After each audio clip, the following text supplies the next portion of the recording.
View మాత్రం మామూలుగా లేదు కదరా చరణ్. కొండ చూడు ఎట్లుంది అసలు.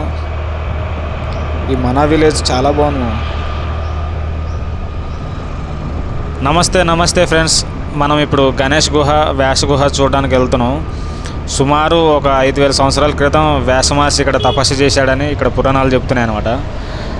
ఇక్కడ ఏంటంటే వ్యాస మహర్షి 18 పురాణాలు, మహాభారతం, 4 వేదాలను ఇక్కడే వర్గీకరించడం చెప్తారు.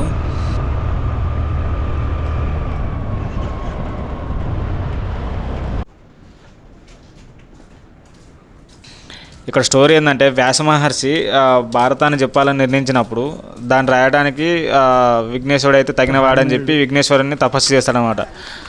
అప్పుడు విఘ్నేశ్వరుడు ప్రత్యక్షమై నేను రాయడానికి సిద్ధమే, కానీ దానికి ఒక షరతు పెడతాడనమాట. నువ్వు ఎప్పుడైతే చెప్పడం ఆపేస్తే నేను అప్పుడు రాయడం కూడా ఆపేస్తానని చెప్తాడనమాట. దానికి వ్యాస మహర్షి అంగీకరించి ఇక భారతాన్ని చెప్తాడు.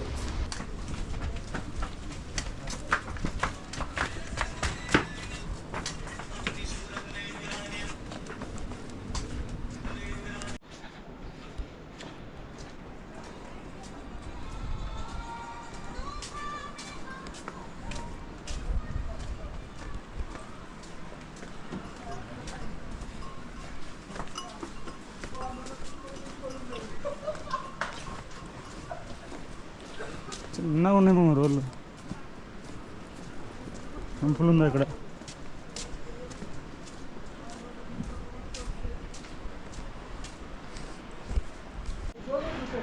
ఇక్కడ చిన్న చిన్న షాపులు బాగున్నాయి. అదిట్లో మొత్తం బట్టలే, హ్యాండ్మేడ్ బట్టలే ఉన్నాయి. వీళ్ళే కుట్టుతారంట అన్నీ. చాలా చాలా బాగున్నాయి. అక్కడ చూడు వ్యూ సూపర్ ఉందిగా.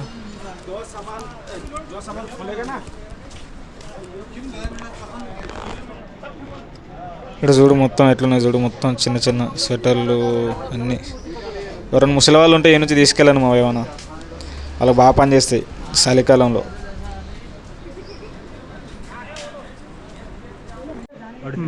సరే,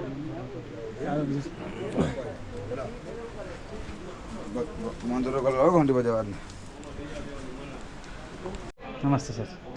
నాకు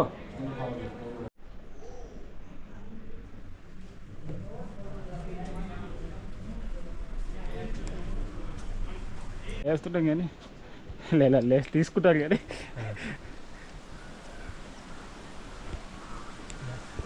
మా ఇక్కడ ముందు వ్యాస గుహ అన్నారు, మరి చూద్దాం ఎంత దూరం ఉందో తెలీదు.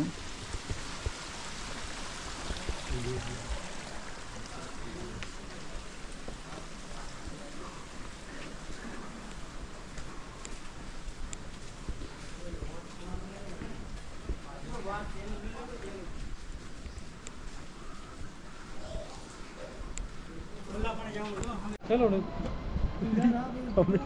क्या यार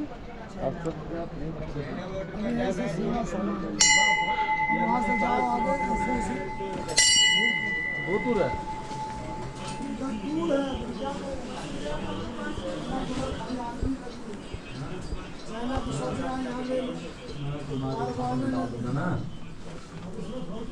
तुम जब तुम्हारी इच्छा है तब दे देना. चलो ठीक.